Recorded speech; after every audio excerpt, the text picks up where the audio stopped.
Okay. Yep. So we're not allowed to start our video because you've not let us, I guess. Okay. The host has stopped it. There you go. Lovely. I was going to make a funny comment, but then I stopped myself just in case. Well, it's like, you know, the Muppet Show with all the little people all across the way. You know, when the Muppet Show starts, where, oh, anyways. Are you talking about Gordon, me, and the balcony?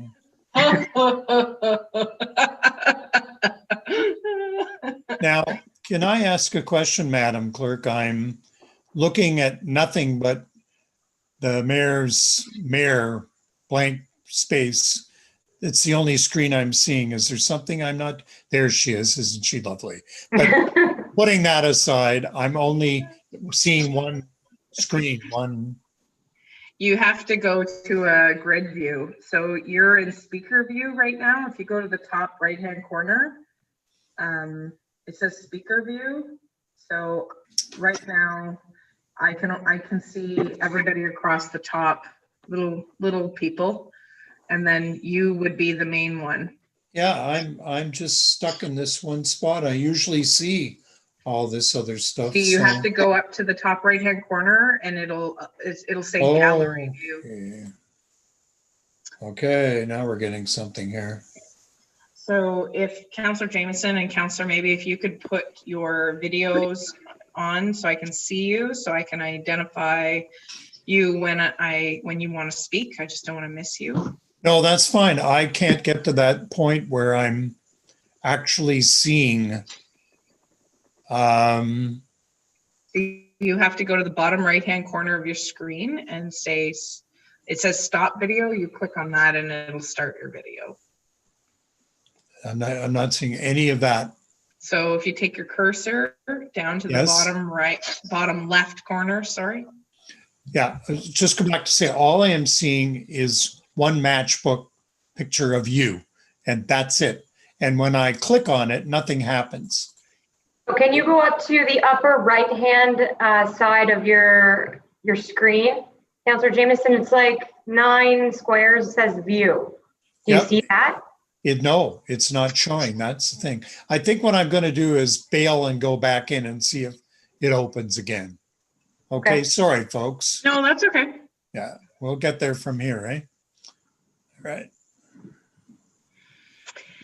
So we have Director Vendetti, we have Director Holliday, we have Director Tyndall, we have Director Goodman, we have a CAO. So we have a full gamut. And of course we have our clerk. Go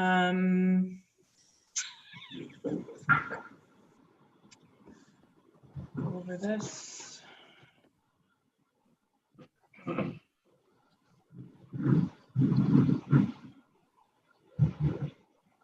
So the council meeting will work the same way as the public meeting. I'll just ask for movers and seconders rather than having them already pre-done ahead of time. And we'll do the same for anybody who wants to make, should they wish to make amendments to the motions that are already drawn up. Oh, there we have Councillor Jameson. I can see him this time, but he's muted. So there we go. He's unmuted. Didn't you did that to me, didn't you? We have the power. Let's put it that way. Okay, so now that we have everybody on the line, I'll call the general meeting to order at 7:04 p.m. And really, we should be singing O Canada and everything, but just before we do the O Canada, just to let the public know that the council met before the general meeting began at 7 to finish up our in-camera session. So we made good use of our time between our public meeting for the planning applications that were forward. And so we took good use of that time. And then now we're back to the regular scheduled meeting, and we had all of our councillors in attendance. So Madam Clerk, would you like to play O Canada, and we'll move on with our agenda. I would say that everybody should mute their.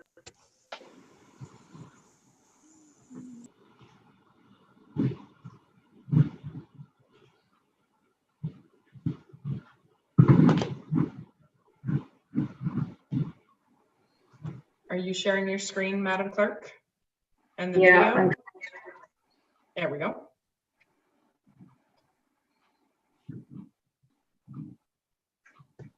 Can anybody hear it?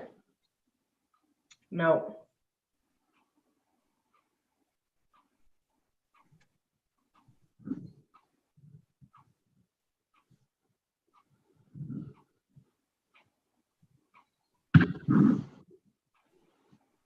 One second. No problem.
Please be seated.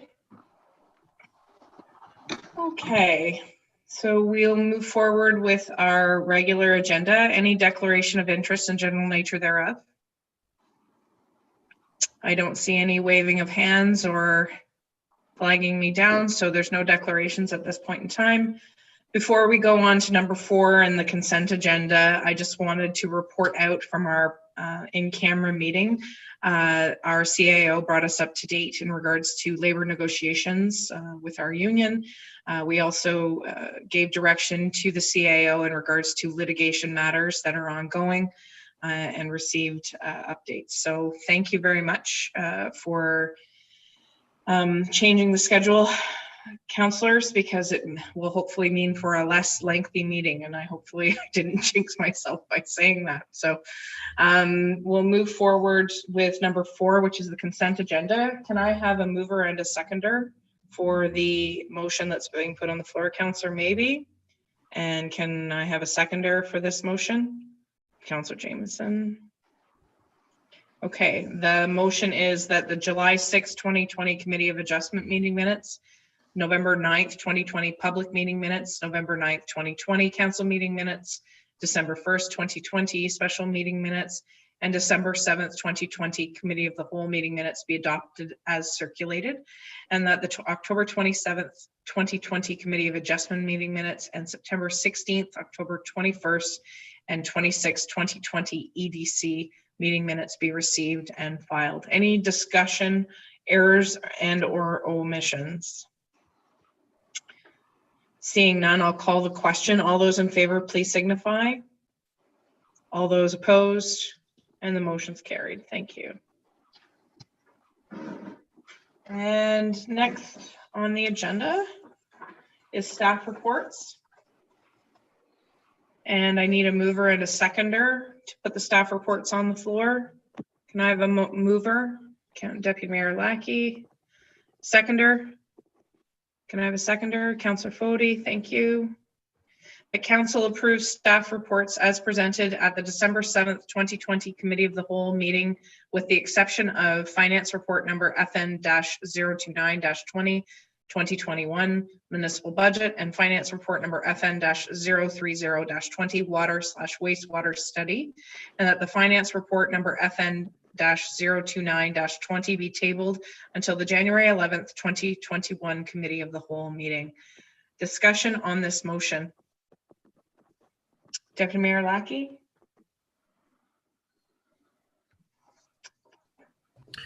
Thank you, Your Worship. I just wanted to touch base on the waste water, or the drinking water and waste.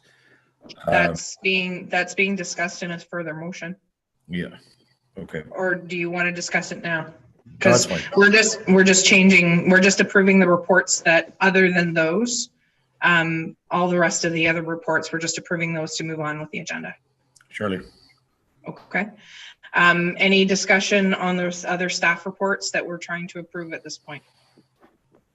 Seeing none, I'll call the question. All those in favor, please signify. All those opposed, and the motion's carried. Thank you. Okay. So next on the agenda is information items.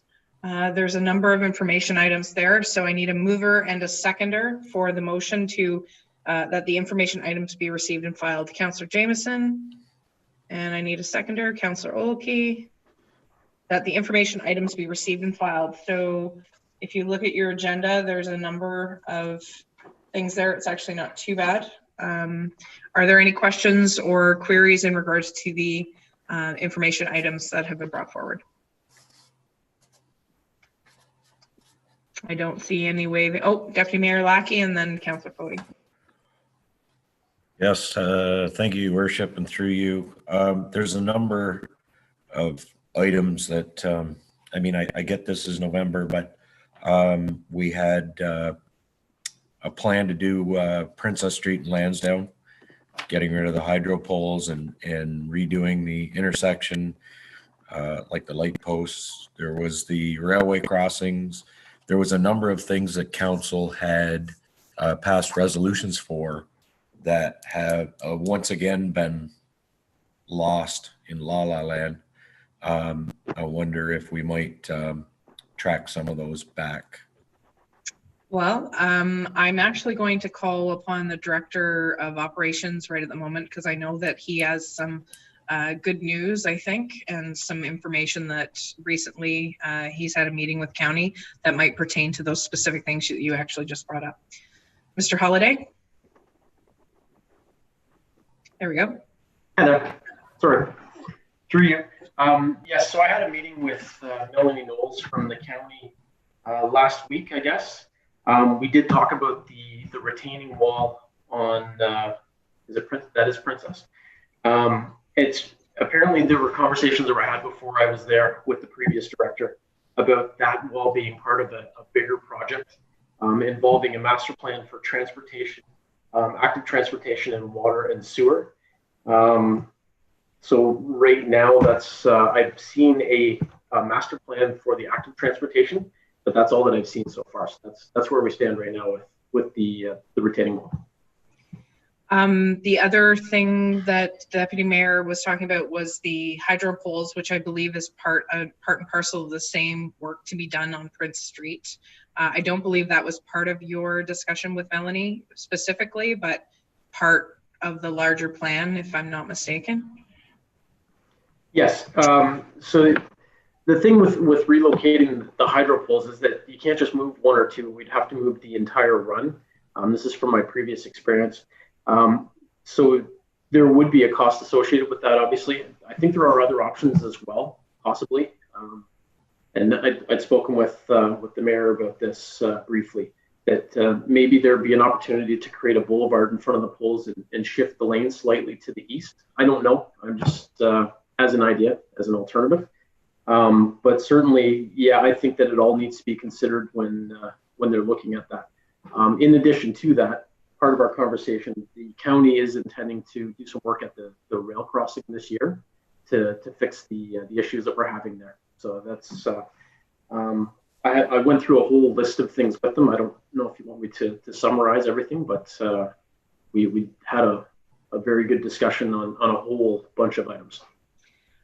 Perhaps we could ask the director to bring forward a report of that meeting at the number of things that he spoke about with county to the next meeting. Would that suffice, Deputy Mayor Lackey, to help look at these things?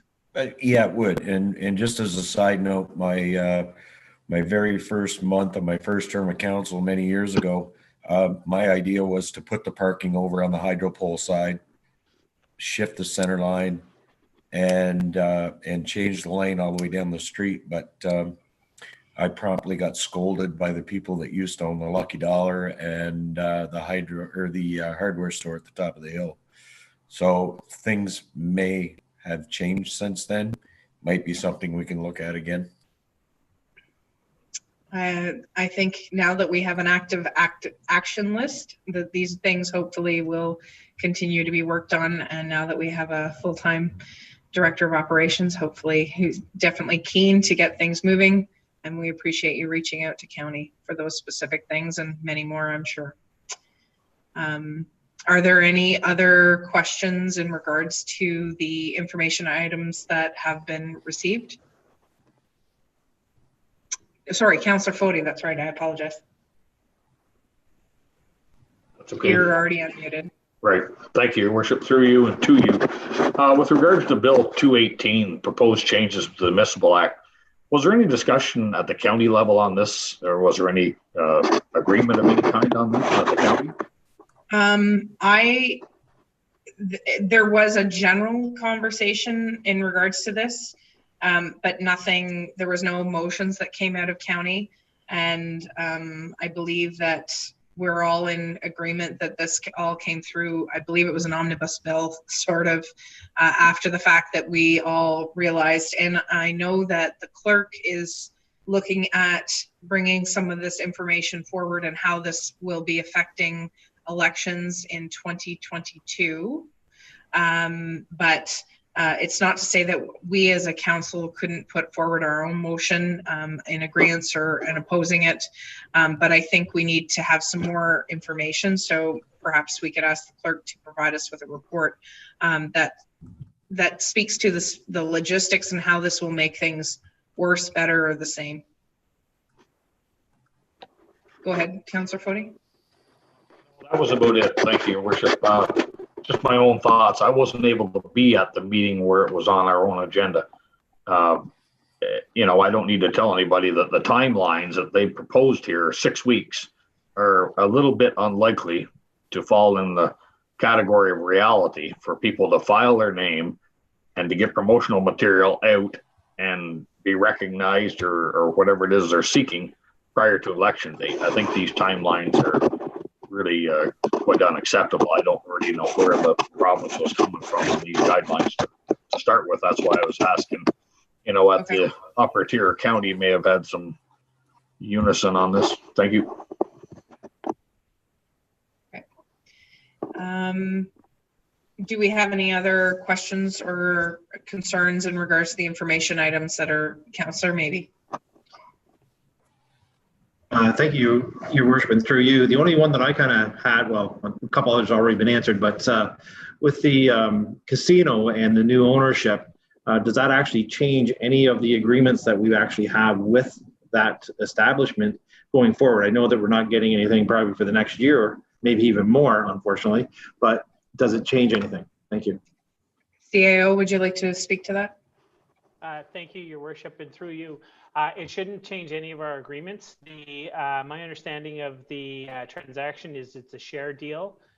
So basically, Apollo Partners would be stepping into the shoes of Great Canadian and assuming all their ongoing obligations, agreements, and whatnot.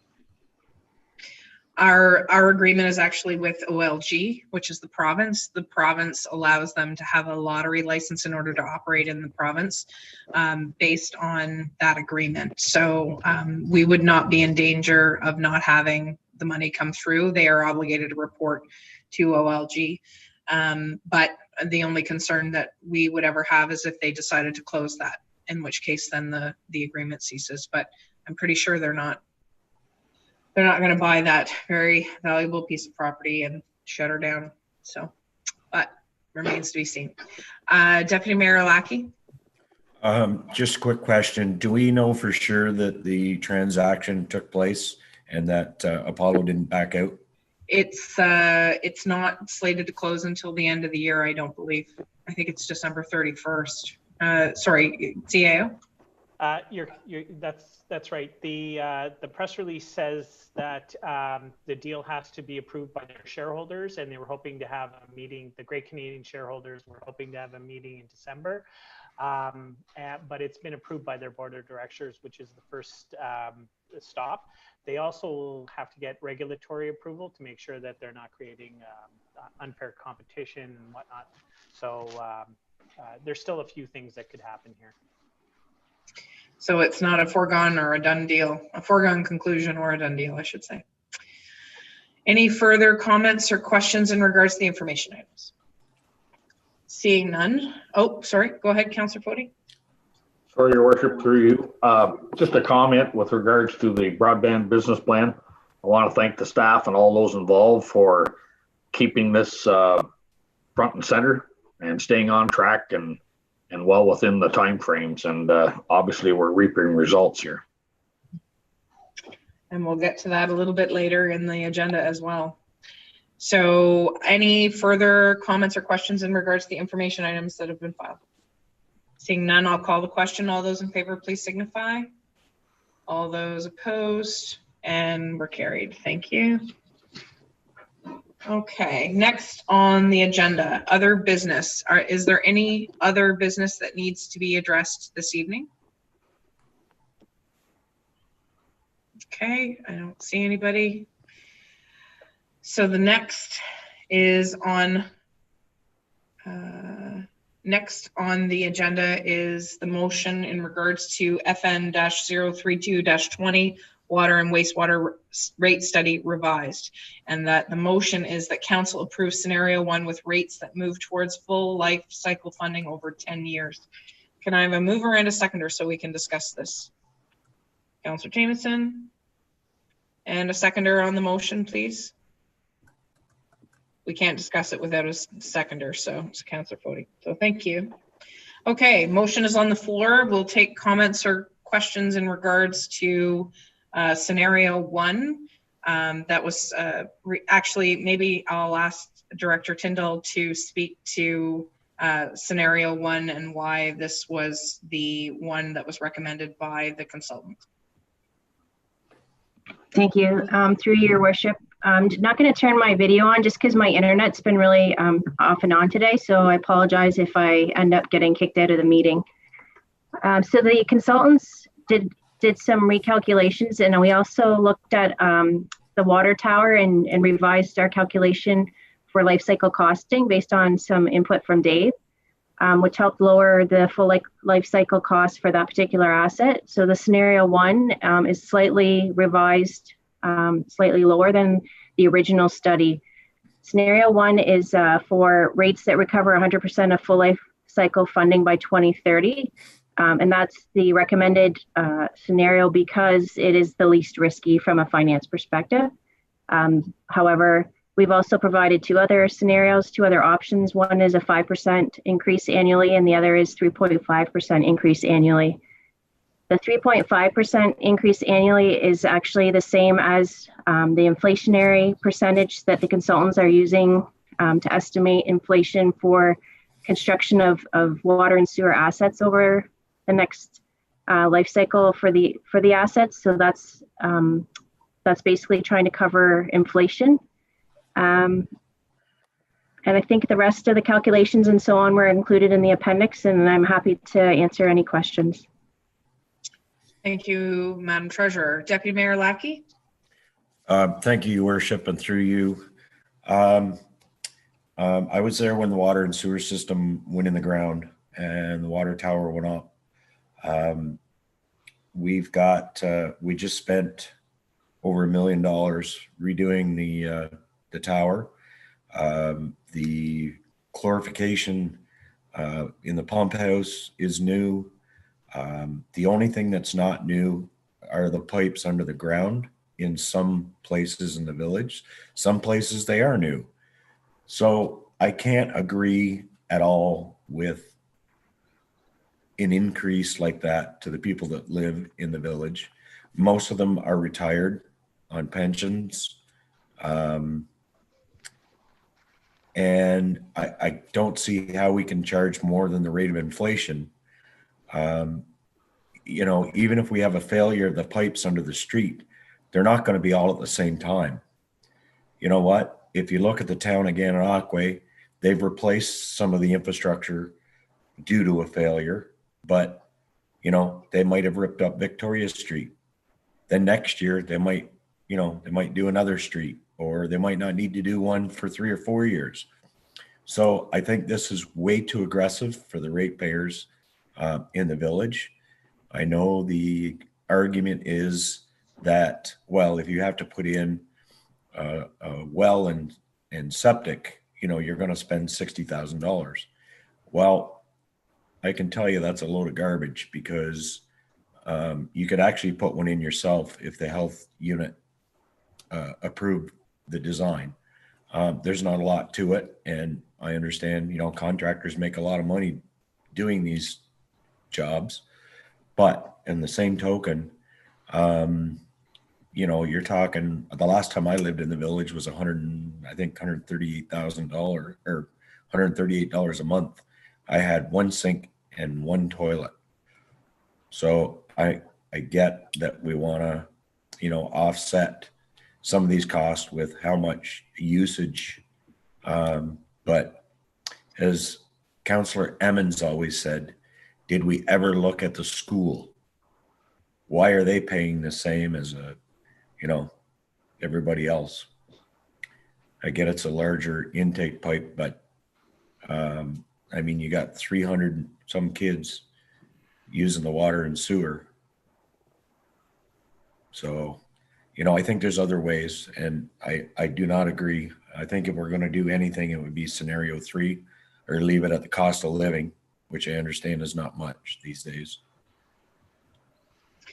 Councillor Fody, go ahead. Thank you, Your Worship, through you. I'm not going to repeat what Deputy Mayor Lackey had said, although I agree with him wholeheartedly.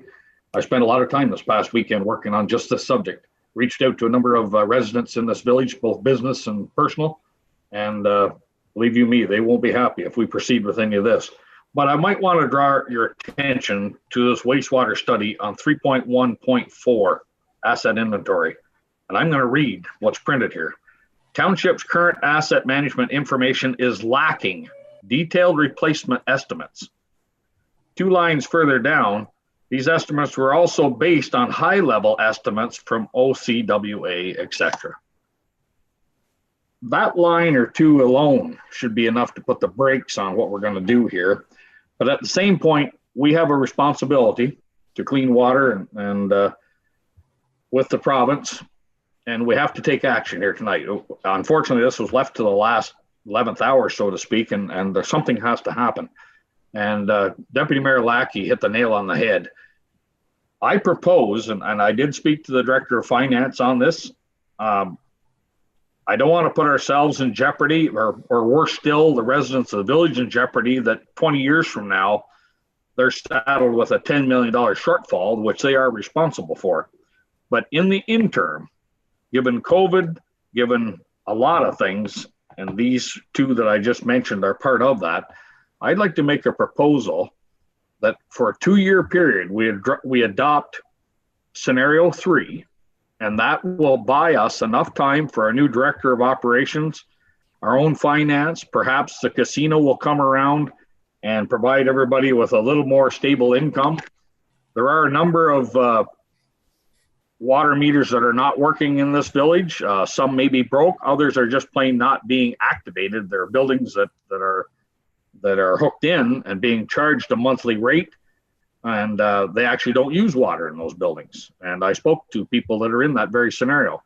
But looking at the rates that some of our commercial customers are paying, and were kind enough to afford me to give me a copy of their bills, I quite frankly think we'd be irresponsible to reach into an unknown to try and establish bills for these people. I think we need some real cold hard facts. And after speaking to our Director of Finance, 24 months would give us adequate time, yet still give us a direction as to where we should go as far as establishing some rates, at least for the interim. Thank you. So Councillor Foti, are you putting forward an amendment to the motion on the floor to move to a scenario 3 with a 2-year review? Yes, or if we get to a point or sooner, should staff get us to a point where we realize our exact costs and replacement costs and such, and get all our meters checked out, the ones that are not functioning or preferred not to be used at all in some cases. Yes, to answer your question, Madam Mayor, that is what I'm doing. So the amendment that's on the floor that's made by Councillor Foti is that we replace scenario 1 with scenario 3 with a 2-year a review to be done within 2 years. Does anybody want to second that amendment? Deputy Mayor Lackey? No, I have a comment. Oh, okay. Can I get this motion first and then we can discuss the amendment? Sorry, Councillor Maybe. Thank you. So there's an amendment to the motion that's on the floor that's be replaced with scenario 3 with a 2-year review to be done within 2 years. Go ahead, Deputy Mayor Lackey.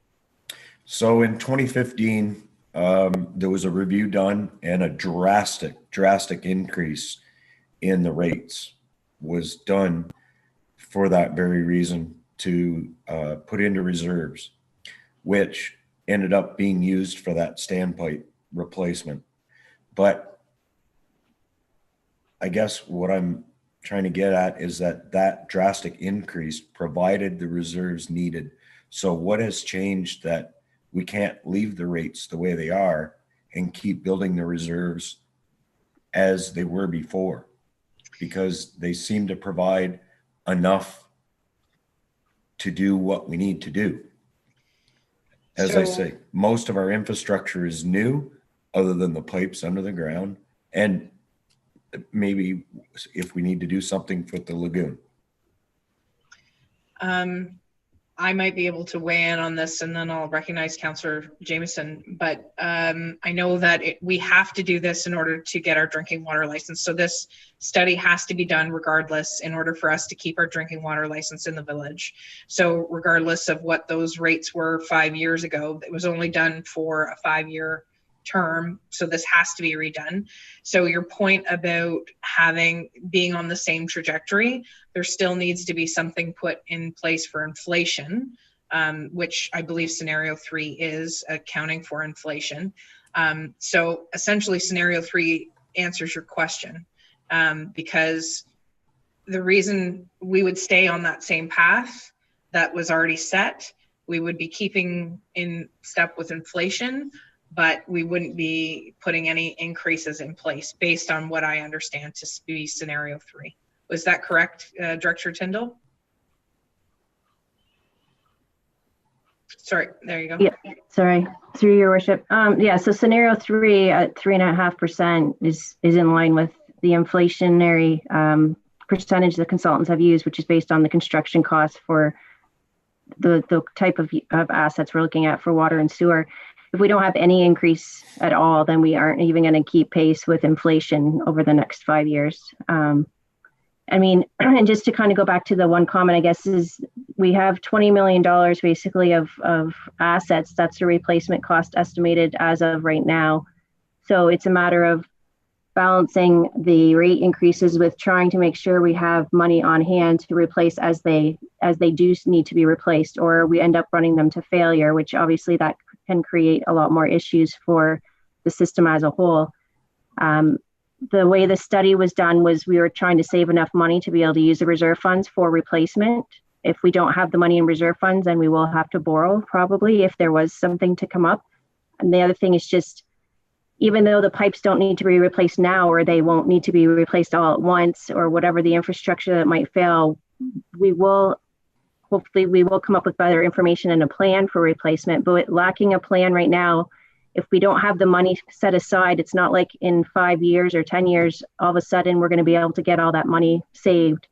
We're trying to save a little bit at a time to work towards making sure that when something does need to be replaced and it is significant value, that we have the money in the reserve fund, or alternatively, we look at borrowing, which does increase operating costs as well. So I think Councillor Jameson had your hand up before? So Councillor Jameson, then Deputy Mayor, and then Councillor Olkey. the treasurer pretty much answered the question I was going to ask, to the extent that we need to understand that one way or the other, the people on the system are going to pay, whether we defer now, if we have to go and borrow to fix something or repair something or replace something in the course of time, the users of the system are going to have to pay no matter what. So I hope we can find a balance here, and I respect everything I'm hearing about the pressure and the impact at the moment, but I'm just concerned about being seen as a council that didn't look ahead to the needs of these villagers 5 and 10 years down the road by freezing for 2 years. That worries me a little bit, because I think, and I agree with Councillor Foti that, 2 years, we're a year before we're going to come anywhere close to an all clear from COVID, and another several years before the economic activity will finally get back to something that we might think is a good idea or a good thing. So, but in the meantime, we have to make decisions that look ahead on their behalf because we're the only people that can. So by just going with inflation for 2 years, it worries me that we're setting a pattern. And I have another comment about septics, but I won't bother with that. I'm more concerned about the villagers and the capacity for them to afford what they'll ultimately have to do down the road, one way or the other. Thank you, Councillor Jameson. Deputy Mayor Lackey, and then Councillor Wilkie. Thank you, Your Worship. Speaking of rate of inflation, if I might ask the director, what is the rate of inflation? And another question is, what are the interest rates within the next couple of years? Director? Through your worship. So the rate of inflation, I think if we're talking just the consumer price index, for example, if we look at August of last year compared to August of this year, it's a fraction of a percent. But as the study was based on, it's based on a construction index. I don't have the name of the index off the top of my head, but it's based on a slightly different index because of the cost of construction. And as people may be aware, building materials and everything else has actually gone up drastically more than the CPI is right now. So it is based on a slightly different index than like a consumer price index, which more people might be familiar with in kind of day-to-day life. As far as interest rates, I mean, they're extremely low right now. I'm afraid I haven't done much research into being able to tell you what the forecast is looking like for the next couple of years. I apologize, but I'm not sure I can kind of comfortably give you an estimate on that. I know that interest rates are going to stay low for the next couple of years, but likely we wouldn't be borrowing in the next couple of years. It would be 5-10 years down the road, which is a crystal ball, but none of us possess on interest rates anyways. Go ahead, Deputy Mayor. Just to follow up, rather than focusing on, I believe in this plan, and I'm with Councillor Foti on this, but why are we not focusing on developing the land and trying to gather houses in to hook up to the system to help with the costs? I understand we have a constituent that's trying to subdevelop a piece of property that we sold. He's having a hard time with that. I understand that issue, but there's other land out there that is for sale that we just need to ease up and help people develop. Director Venditti, do you want to speak to that?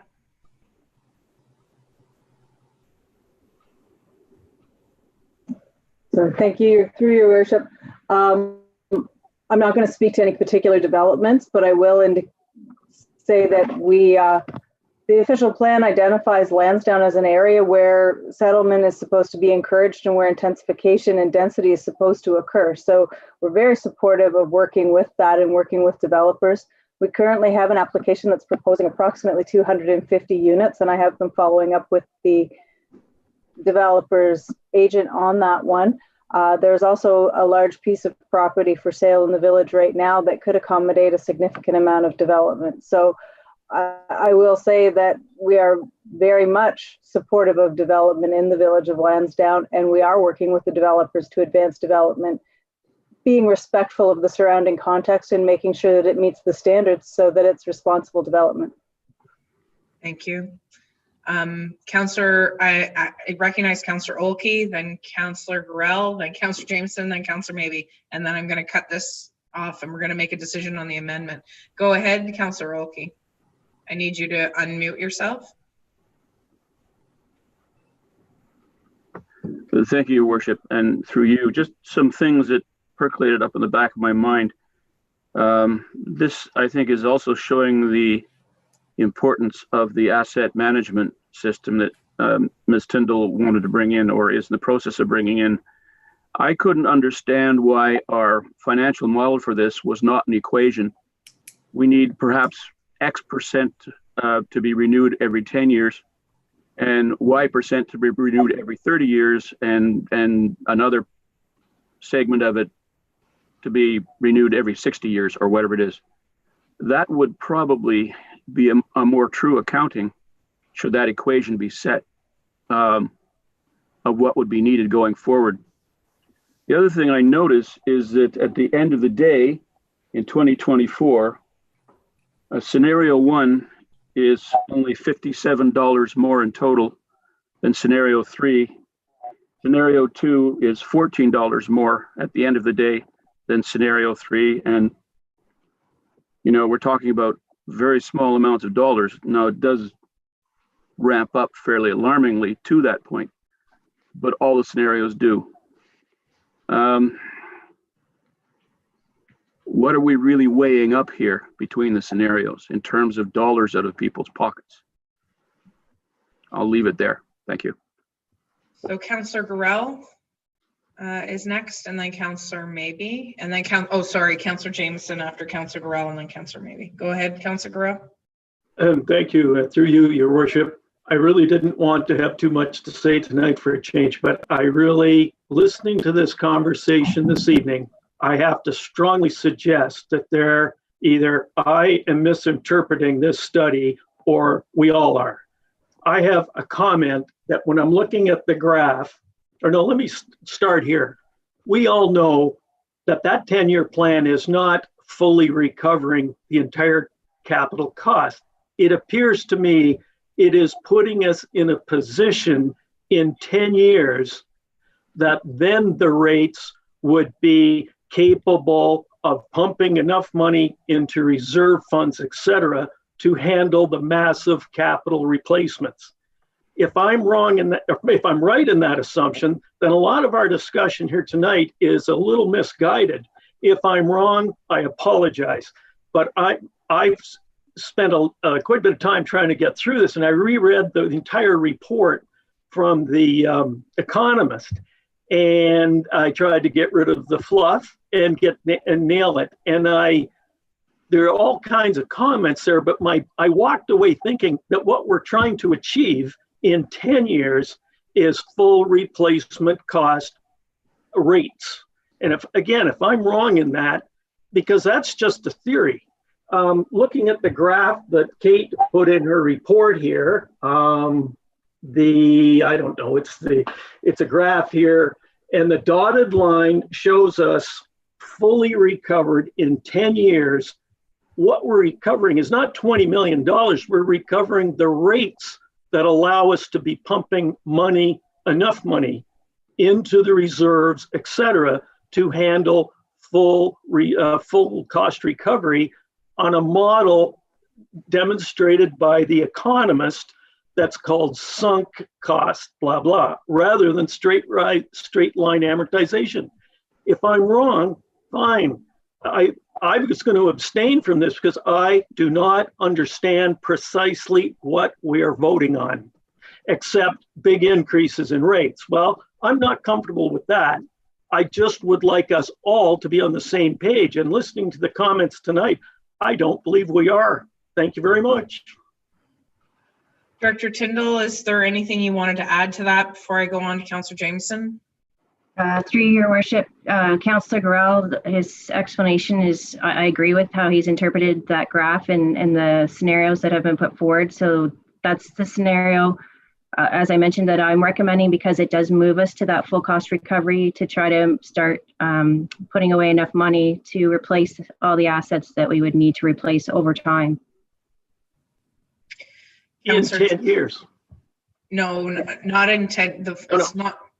We reach the point in 10 years where we have achieved full cost recovery rate plan. That's correct. Yes. Councillor Jameson? My question was really where Councillor Gorell has already gone, some clarity on the impact, but also to Councillor Olkey's point, some of the dollars involved may not be as extreme from one scenario to the other as we sort of are thinking here. I mean, I'm ready to abstain on it because I don't represent a ward that impacts the village, and 3 of our councillors do. But on the other hand, I am concerned for the villagers with respect to the long-term implications for them. No matter what we do, they pay. Councillor maybe, and then Councillor Fody. Thank you, Your Worship, and through you. There is a good deal of equipment that has been replaced, repaired, and is in fairly good working order and will be for a number of years. As stated, our in-ground piping, again, been there 40 years. I know some that's lasted 80. Town of Ganoffee has some that's lasted over 100 years and they're still replacing it. Anyways, it is important that we do recover, but I don't think we can tax our water rate shareholders in the Village of Lansdowne as heavily as scenario number 1.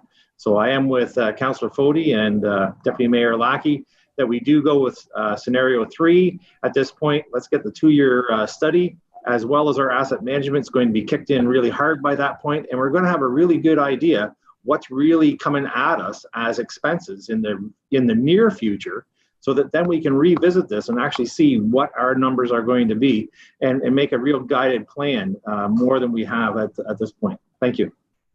Councillor Fody, and then I'll call the question on the amendment. Go ahead. Thank you, Your Worship. Just to reiterate, the reason I made this amendment was to buy us some time. As I said, our Director of Finance came in here to a council that didn't even have a full-time Director of Finance. We got an operations director whom this is almost second nature to him, you know, so I'm looking to buy a little time. We got it already. The staff already has a full plate right now, and the asset management agenda that's before them is massive. So to give them a little bit of breathing space and to correct these statements that I read earlier, that's why I'm suggesting 2 years. If they can wrap it up in 18 months or 12, I'd gladly accept their proposal. But at the same point, option 3 is an option. All I'm amending is that we only carry it forward law-abidingly for 2 years until we get more information given to us, and then we can go from there. If if the option 1 is the actual at the time, then I'd be all in favor. Thank you.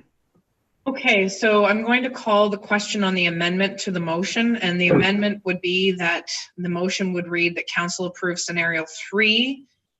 Sorry, Your Worship, can I just add something? Sorry, go ahead. Go ahead. Yep. When I first saw this water and wastewater rate study, I had concerns with how fast the rates were jumping up as well. It seemed extreme to me. Kate and the consultant had spent a lot of time on this, and they were good enough to slow things down and explain it to me fully. It was a lot of Excel spreadsheets. I had concerns with the rates are jumping up drastically over the next few years. We went through right back to first principles with the entire Excel spreadsheet, and when we were done, I feel that with the calculations that have been completed are great. The consultants have done a great job. Kate has done a fantastic job. The only thing that I think, and we did the water tower as an example, where yes, they had just done work on it, Deputy Mayor Lackey, and that was considered. We're not going to replace a water tower every 50 years is what we came up with. What are we going to do? So we took the opportunity to reach out to Aqua and have the conversations about what does a life cycle look like. And what they came up with is basically our water tower, if we take care of it, we'll never have to replace it. It'll last forever. And what that means is we'll have to do major rehabilitations, which will last 20 years, and we'll have to do minor rehabilitations, which will last 12 to 15 years. And at the end of the day, we're going to invest I think it was $1.2 million over that roughly same life cycle as we do purchasing the water tower. So, that was an example of something that we can look at, whether it be the lagoons, like Deputy Mayor Lackey had said, or it's the pipes. Yes, we don't replace them all at once, but we also don't want them to go all the way to failure before we replace them. So we need to look in advance of that and try to stage that replacement as well. Whether it be starting at 60 years, replacing those instead of the 70 or 75 years or 80 years, whatever they're proposing that they'll last. That's just some of the considerations that we need to have as well as we move forward. So yes, giving us a bit of time will be great, I think. But I think that the work that has been done by the consultants and by Kate has been fantastic. Thank you, David.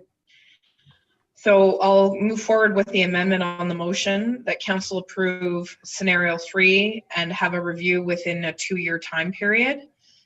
So we're voting on the amendment to the original motion. So the amendment is to insert scenario 3 with a 2-year review. All those in favor of the amendment, please signify.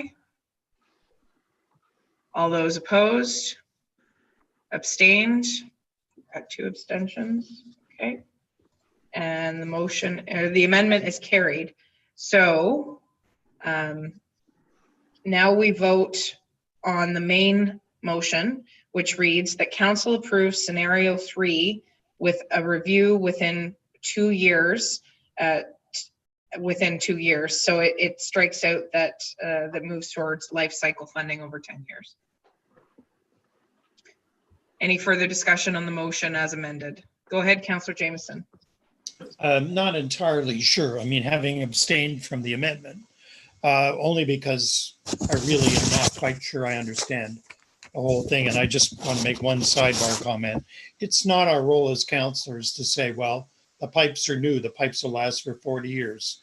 The whole point is you bring somebody else in to give you an expert assessment. Fine, we all have our opinions on septics and everything else. But at the end of the day, we really have to look to the professionals to determine this. But I don't understand how the original motion works with this amendment.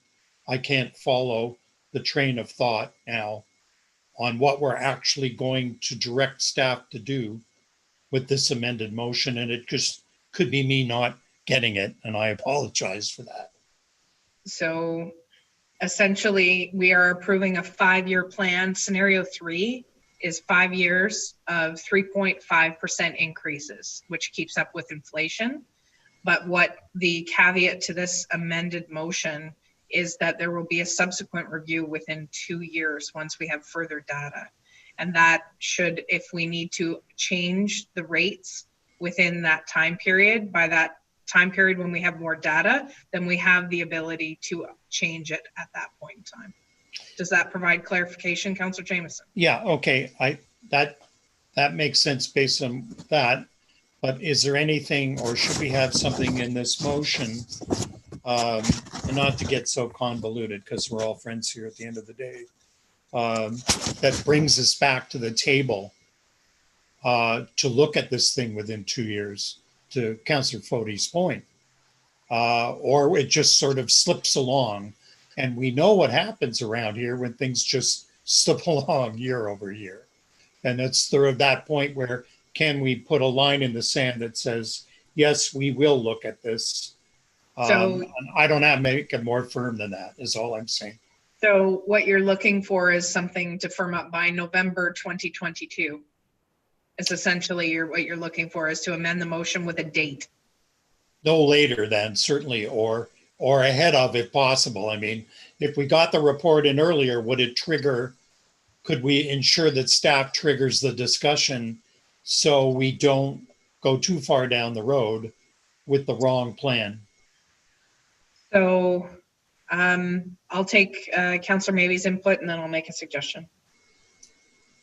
Thank you, Worship, through you. So basically our asset management plan that we have in place is going to capture this within a short time too. So that's part of our 2-year scenario. It's going to capture some of this, but also we could have some studies like an in-pipe study. I know I have it done at my site all the time where they actually do camera the whole inside of the pipe and actually find out what's going on, see what's failing.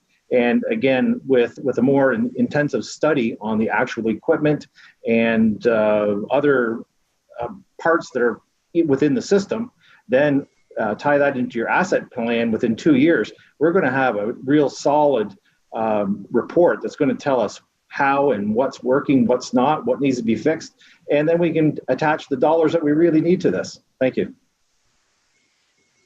Okay, so Councillor Gorell.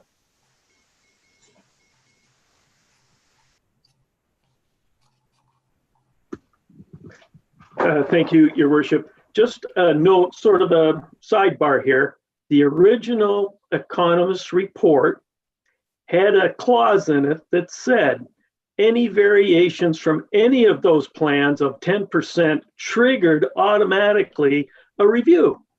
So what we're doing here by putting a 2-year limit, we're saying we are asking for that review at 2 years, but the only review that we're really looking at here, if I read it right, is what are our capital, not our capital costs on a yearly basis, but what is the overall value of the capital at that 10-year mark? In other words, if we went with scenario 1, do we overshoot in 10 years with high rates? Do we overshoot our mark? Or, gee, we did a bunch of studies and we came up, gee, the pipes are much better than we thought. We know the water tower is much better. So to me, whether we do it in 2 years, a 10% fluctuation triggers it anyway. So I don't understand why we're hammering it to death here. It's still, that plan that we're looking at, number 1, would still have that 10%, I believe, written into it. So I don't know that we have to get so... I don't know that we have to make so many changes here. It's already there, and a 10% is probably pretty reasonable if we went in and looked at the pipes and we did whatever, but it is the overall capital replacement costs that we're looking at. We are not looking at a few pipes here and there, year by year by year. That has to be covered no matter what. Thank you.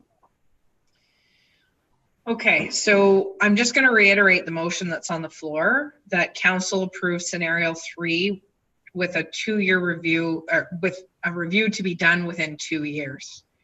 2 years from this date would be December 2022.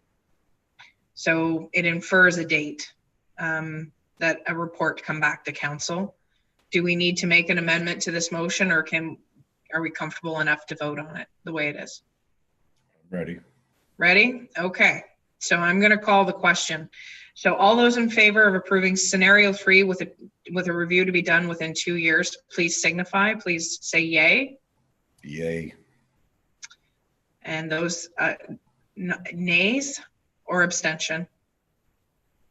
Okay, we have an abstention, so it carries. So we've now met our drinking water license requirement. So thank you, gentlemen, and thank you to the staff. Just for the records, just to note that this was a change in recommendation from staff. The staff had recommended scenario 1.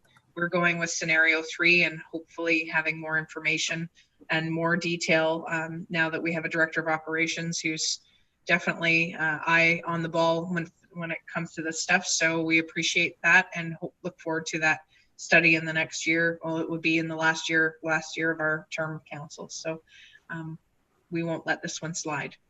It's on you, maybe. You're to remember this. I'm kidding. So next on the docket is planning report number PL-047-20. It's a zoning bylaw amendment. I need a mover and a seconder, and it's to approve the zoning bylaw amendment to rezone the subject property from rural to shoreline residential attached to this report as Exhibit E. Can I have a mover and a seconder? Councillor Maybe and Councillor or Deputy Mayor Lackey. Okay, discussion on the motion? Seeing none, I'll call the question. All those in favor of the motion at hand? All those opposed? And the motion is carried.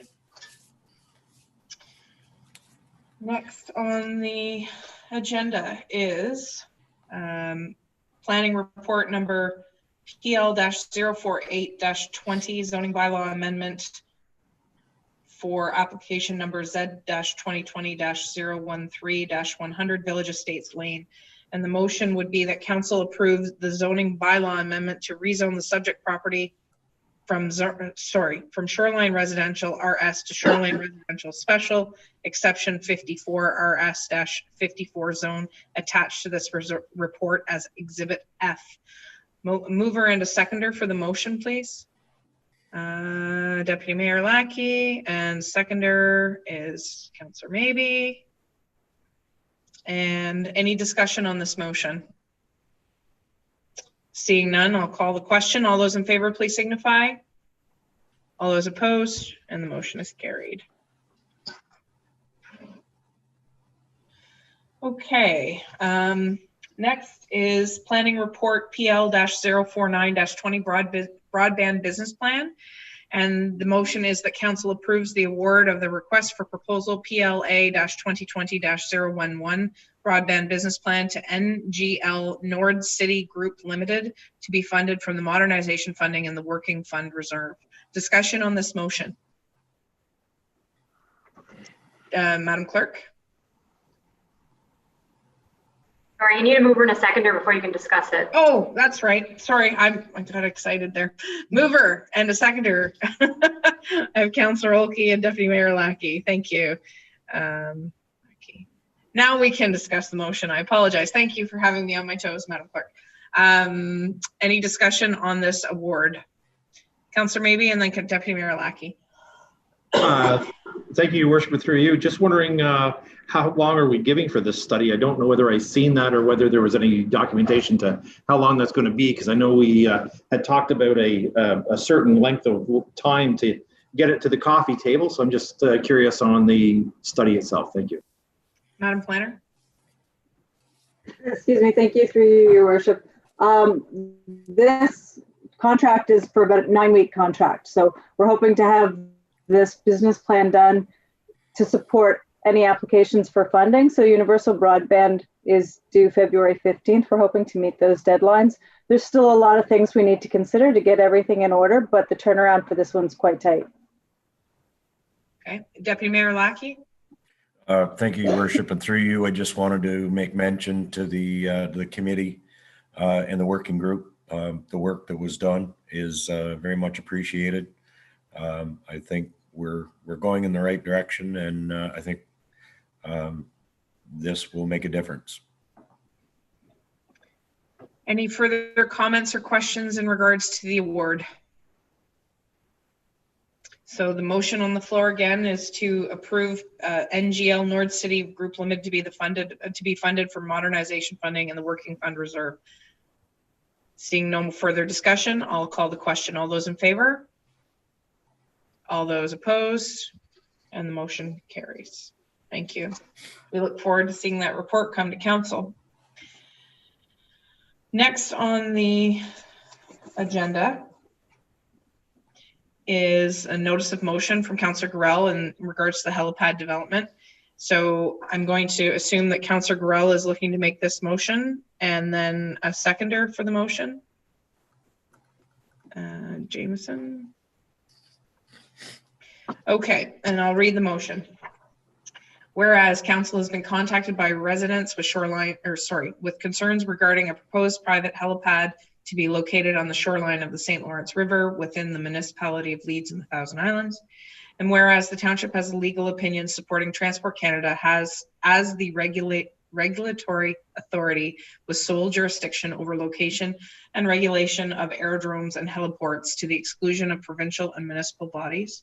And whereas council has significant concerns regarding the proposed helipad to include safety impacts on neighboring residential properties, infringement on the use and enjoyment of recreational potential of the St. Lawrence River in this area, interference with significant species. And whereas the St. Lawrence River and the St. Lawrence National Park are internationally recognized as significant and sustainable natural heritage resources in the township of Leeds and the Thousand Islands, and whereas the proposed helipad may have a detrimental impact on the natural environment due to altercations to the property adjacent to provincially significant wetland, as well as significantly increasing noise pollution. Now be it resolved that the Committee of the Whole recommend that Council direct staff provide communication to the Honourable Mark Garneau, Minister of Transport, indicating that the Council of the Township of Leeds and the Thousand Islands is opposed to the location of private helipad facilities located in close proximity to residential properties and along the shoreline of the St. Lawrence River. Any further discussion on this motion? Seeing none, I'll call the question. All those in favor of the motion at hand, please signify. All those opposed, and that's carried unanimously. Thank you, Councillor Gorell, for bringing that forward. Next, notice of motion, residential development in Lansdowne. I'm assuming Councillor Fody, you'd like to make this motion? And seconder for the motion, Councillor Olkey. The motion at hand is whereas there have recently been inquiries from home builders looking for property in Lansdowne for residential development, and whereas Lansdowne is the only settlement area in the township serviced by township water and sewer, and whereas the official plan establishes the following goals for Lansdowne related to housing. 1, to encourage denser development and infill on existing municipal services where appropriate. 2, promote a diversity of low density and higher density housing options. 3, encourage mixed use development such as residential uses on upper floors of commercial uses. And now therefore be it resolved that Council directs staff to bring forward a report with information regarding available lands for residential development within the Lansdowne settlement area. Discussion on the motion at hand. Councillor Jamieson. Just wanting a clarification. When we talk about lands, are we talking about township owned lands or lands in general? That's my first comment. Madam Planner. Through your worship, it was my understanding that we would be looking at lands in general that are available for residential development within the settlement area of Lansdowne. Okay. Go ahead, follow up. That's just the second point was that I appreciate Councillor Fody's initiative. We know that trying to develop Lansdowne, its peripheral effect is to improve the number of people on the system, so that helps pay for the system. But it cannot be, and I know Councillor Fody would agree, at the expense of appropriate planning guidelines, because our urgency to try to build the system, we don't want to encourage anybody to bypass what we know to be the rules and the regulations. And we certainly know, and I know you're not suggesting that, but we certainly know in the other villages where intensification, there's interest in that. We simply will not be able to do many things because we don't have a wastewater system, and it has the same challenges. Too many people, too close proximity. So I appreciate and I support this initiative by Councillor Fody. Any further discussion? Seeing none, I will call the question. All those in favor of the motion, please signify. All those opposed, and the motion's carried. Thank you. Okay, last on the, well, not last on the agenda, election of the deputy mayor. So the motion on the floor, well, I won't make the motion. But I guess, Madam Clerk, at this point in time, the term of deputy mayor was 2 years, and it was awarded to Deputy Mayor Lackey, current deputy mayor, at the first council meeting, I guess, is December the 3rd. So, so the term expires as of this council meeting. So therefore, we need to choose a deputy mayor for the next term. So I'm willing to entertain motions, or not motions, nominations. I'm tired. I'm sorry. I apologize. Nominations for deputy mayor. Does anybody have a nomination to put forward? Councillor Maybe? Yes, Madam Mayor, and through you, I nominate Deputy Mayor Lackey to do another 2 terms, 2 years. Councillor Grell? I second that. Okay. So Deputy Mayor Lackey. So Lackey, will you let your name stand, Mr. Lackey? Yeah, if that's the wish of council, I would sure do it. Are there any other motions? Nominations? Apologies. Any other nominations? Go ahead, Deputy Mayor Lackey. I just have a comment, Your Worship, in that the job is much easier having you there. If you're soliciting my vote, Deputy Mayor Lackey, you're breaking the rules. You kind of do a lot. Well, I appreciate that observation. Are there any other nominations? Seeing none, I will close the nominations and thereby, I guess we need a motion to appoint Jeff Lackey as Deputy Mayor. And who would like to move that? Maybe, and then Fody. Okay, any discussion on the motion? So it's that council hereby appoints Jeff Lackey as the Deputy Mayor for the remainder of the council term. All those in favor, oh, sorry, Councillor Grell, go ahead. Or were you trying to vote? You're already getting ahead of me. Okay, all those in favor, please signify.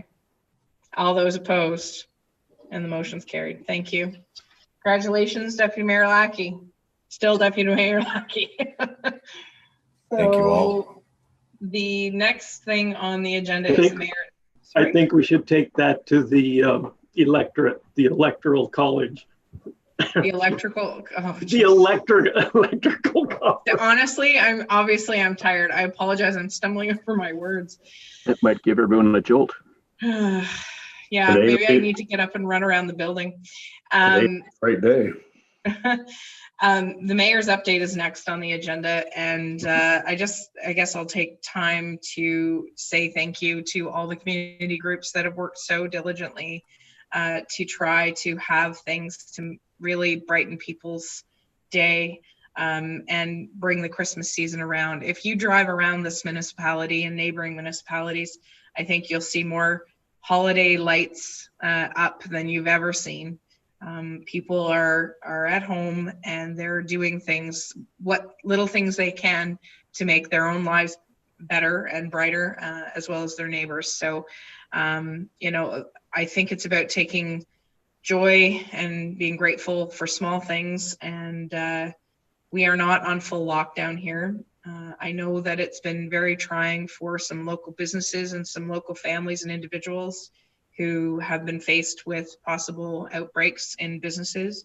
I did make a post on social media. Now this was on my own personal page, but it was in regards to the fact that this virus can be caught anywhere, and that a lot of people often will be looking for ways to blame other people or businesses for things happening. And that's really, in my opinion, the wrong way to look at this. We all have choices. We all have the ability to move freely right now. And whether we choose to do that or not is within our choice. And we also have to do that being respectful of the people that we're around. And whether, and that means wearing masks and washing our hands and trying to keep 6 feet apart if at all possible.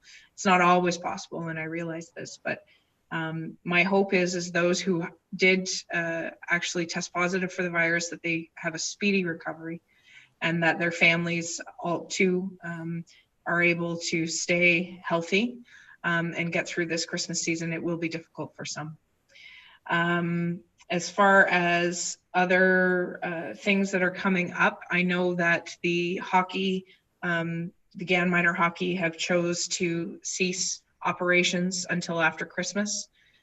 So GAN minor hockey will not be operating over the holiday season, which will free up a lot of ice time. I don't know what the town of Gananoque is choosing to do with the rink, if it will be open to the general public for rental. That's something you can look at. as well. If you haven't been through the village of Lansdowne, they did light the tree beside the community building, and it looks quite lovely. I got to see it tonight on the way into the office for the meeting. And Sealy's Bay, I know that they had Santa come to town, and business is booming out there. There's a chocolate business that's just going gangbusters right now. They can't keep up with the demand. So we're grateful that people are supporting local.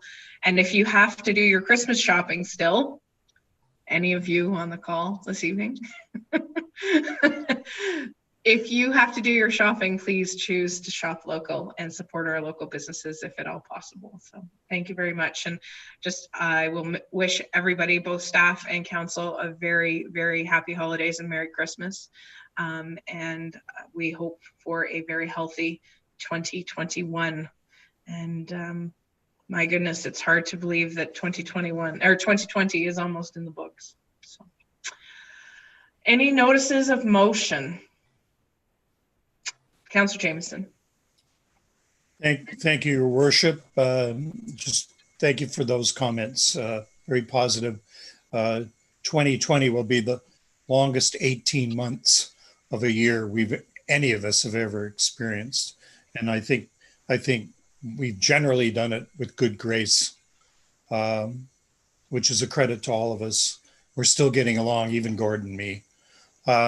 Looking ahead to the budget, I know we have deferred the budget to January, and part of that is a deferral motion with respect to the library. So last council meeting, I should have said when Councillor Ogie raised his concerns about the budget, I should have agreed with him. I'm sitting there nodding and not saying anything, and I apologize for that. But I do believe that our council and our township residents believe in the importance of a library, and the current budget challenge is definitely here. This is our third library budget, in fact. We picked up the one coming in, the one in the middle, and now the one going forward, and all of them have presented challenges. A lot of it, it's just been very fuzzy. So we'll deal with that budget as it comes, but I'm going to propose in January that we, and in the spirit of being constructive, to bring a motion to council in January to consider directing staff to review all aspects of the library structure, the founding bylaw, how the board is or isn't functioning, options to pursue possibly with other library municipalities or other library services, joint partnerships, things we do as a matter of course in other environments. And the point of that is to ask staff to bring us back a comprehensive report in the context of the strategic planning process, which I understand we're moving ahead with next year, so that it isn't lost to us as an opportunity to really be proactive rather than reactive to every one of these budgets that just comes up. And to that end, I will work with the CAO and the clerk to get it properly worded and presented to council next year. So thank you. Fair enough. Madam Clerk? Through you, Mayor. Councillor Jameson, did you want it to go to the Committee of the Whole meeting on January 11th or the council meeting on the 18th? Whatever your direction is. Okay, I can put it on for the 11th. It's for public input as well. They can comment on it. Okay, well, what I will do is I will craft something, send it to you in short order, and then you can tell me what my next steps are, and I'd appreciate that. Thank you. Are there any other notices of motion? Just going back to the mayor's update, one thing that I forgot to bring up, and I apologize. County, just a report from county. I have a county council meeting this Thursday. And our last meeting, Committee of the Whole and Joint Services, were last week, and they were quite lengthy. There's a number of conversations regarding housing and obviously some budget things that are coming down, but no budget yet. and no budget indication of any increase, decrease, holding the line. So I've made it known at county that I'm not very happy about the fact that we are still waiting to hear when a number of municipalities within the United Counties have already put budgets forward. We have not received, we won't receive the budget binder until early January. So we've put off our approval of our budget till early January. And I'm hopeful that by the 11th, I believe that's the committee of the whole meeting. Is that correct, Madam Clerk? The committee of the whole? Okay. So that by then we will have an indication of what the proposed increase is. Having said that, I've made it abundantly clear, and there was another mayor who's a part of the separated municipalities that sort of called county out at the same time, saying that he was surprised and shocked that the lack of restraint or cuts or deferrals, reductions in budgets over the COVID pandemic, and the basic response to all of this was 85% of the staff were considered essential, which I can appreciate when it comes to road clearing, and I can appreciate that when it comes to paramedic service and even social services. But we've all had to do more with less, and I think that this budget cycle at county is going to be difficult. There's been a number of other mayors who are starting to be a bit more, just shouldn't say disgruntled, disturbed that we're not reining things in. And I'm doing my research feverishly, and I appreciate our Director of Finance, Kate Tyndall, who's helping me through that and providing me with some details, which I will share in the near future with all of you. So any other notices of motion? Seeing none, we'll move on to announcements. Any announcements? Go ahead, Councillor Olkey, and then Councillor Maybe. Thank you, Your Worship. Just a special interest of mine. I'd like people to remember that in our own township, we have a food bank. It operates out of the Legion in Sealy's Bay. And in this year, especially, if we could dig a little deeper and perhaps provide a little more Christmas cheer to people who might lack it otherwise. Thank you. Thank you for the reminder. Councillor Maybe. Thank you, Your Worship, and through you. Just to give a little highlight here about staying safe and healthy during our next few months here, and the COVID Center in Kingston, which is open 7 days a week, is still taking appointments, and there is walk-in that has happened. So they're doing numerous tests all the time, and results are coming back fairly quickly. The other thing I wanted to mention that I didn't mention last meeting was the Gananoque Parade, and I'd like to thank the Gananoque Chamber of Commerce, TLTI, also for all their help in making that parade what it was. The spectators that went by were many, and having participation by everybody, and social distancing, mask wearing, and all the things that we could possibly do to make it happen and bring the spirit of Christmas to the town of Gananoque and the township was immense. And I thank everybody who participated, everybody who drove by, wishing us all Merry Christmas. Some of us may have gotten hoarse during that day or evening. Yeah, my voice is back with me now, but it certainly was a great event, and anybody who participated in it would have enjoyed the spirit and seeing Santa as the kids did. For lit up houses, 148 Maple Grove Road, if you drive by it, you'll see it lit up quite well with the spirit of Christmas. And on that note, I'd like to wish everybody watching, and fellow councillors, mayor, staff, and whoever else is listening, a Merry Christmas and a Happy New Year, and may 2021 find us in a much better place. Thank you. Thank you, Councillor Maybe. Any further comments or announcements to be made before we go into the bylaws? We've already dealt with the in-camera motion, or the in-camera part. Okay, so I need a mover and a seconder for a motion that 3 readings and final passage be granted to bylaw number 20-017, bylaw number 20-065, bylaw number 20-066, bylaw number 20-072, bylaw number 20-073, and that 3 readings and final passage be granted to bylaw number 20-074, being a bylaw to confirm the proceedings of the Corporation of the Township of Leeds and the Thousand Islands at its Committee of the Whole meeting held on December 7th and council meeting held on December 14th.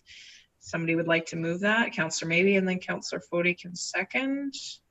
Thank you. Any discussion on this motion, or is anybody looking to pull one of these bylaws? Councillor Jameson? Sorry, the bylaw respecting the GAN Visitor Center, can't even say it. The Visitor Center, just really a question, if I may. Go ahead. We had pulled this, or this was brought to our attention as something that was going to require a review. And now we're seeing the bylaw, and I rather had expected to see a report. And I just wonder whether I missed it, or we're moving ahead. And I assume staff is comfortable with moving ahead on this. I'll let the CAO speak to this, and he can provide some clarification. Thank you, Your Worship. Through you, this is just a housekeeping matter. The agreement, the MOU, was passed by council, and this is just simply to get the MOU signed. We are still continuing on with our review of the agreement, and whether or not we want to continue on with that. Director Goodman is studying the process. This is just simply a housekeeping matter to tie up a loose end with respect to that MOU that wasn't signed at the time. We had to come back and get approval of council, and unfortunately it just fell through a crack in the sidewalk. So are we clear, Councillor Jameson? You're okay? Okay. Any further, Councillor Grell?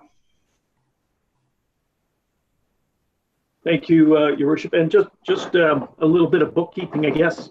On the bylaw 20-065 committee appointments for the emergency management group, just curious, when I see positions and titles in the bylaw, are we obligated when we put that committee together to fill all those positions? And the reason I'm asking is we show a couple of positions that we don't really have right now, and we are not obligated to have them under any municipal law. So do we need them all the way they're written? And can we exclude some even though we pass this bylaw? Thank you. Madam Clerk, did you want to speak to this? Yep, I can speak to that. No, we're not bound by any legislative requirement to have those specific positions, but we are bound to have representation from each department. And that's how it was laid out in the past. And until we get more clarity around some of those positions, I kept it status quo, but we can always bring it back. It's reviewed annually. We can always bring back an EMPC bylaw amendment when that's clarified. You're okay there? Okay. Any further questions in regards to any of the bylaws that are before us tonight? Seeing none, I will call the question. All those in favor of the motion at hand, please signify. All those opposed?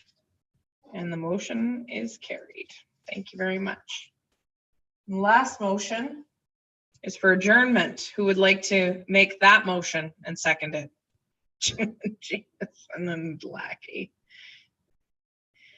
Lackey. So moved by Councillor Jameson, seconded by Councillor Lackey, that council adjourn. All those in favor, please signify. All those opposed? And it's carried. Have a wonderful Merry Christmas to all of you, and I wish all of you and your family Merry Christmas. Merry Christmas, holiday. everyone. Take care. Merry Christmas to all, and to all a good night. Good night, indeed. Merry Christmas, happy